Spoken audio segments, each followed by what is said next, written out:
we are connecting villages through tourism circuits. And if you go through our tourism policy document, it's very clear that we will not develop this sector in isolation.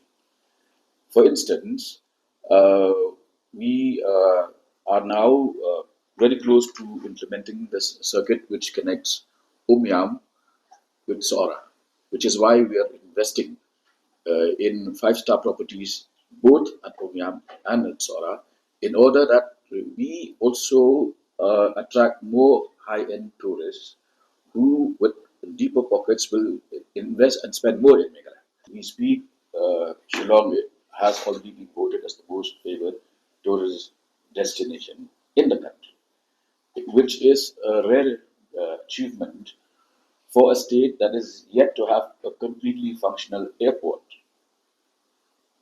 By the end of 2026, we hope that the expansion of the Shillong airport will also be completed, and that will take the experience of tourism and the sector itself to the next level. Whether All it facilities where we enhance connectivity will be encouraged, but here I would like to make a distinct reference to the Shillong Airport project because that is going to be the game changer.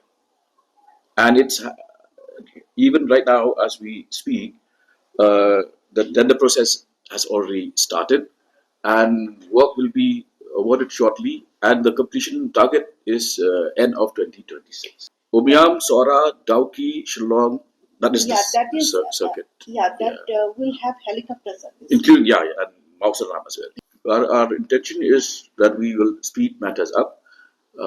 We are talking to the aviation ministry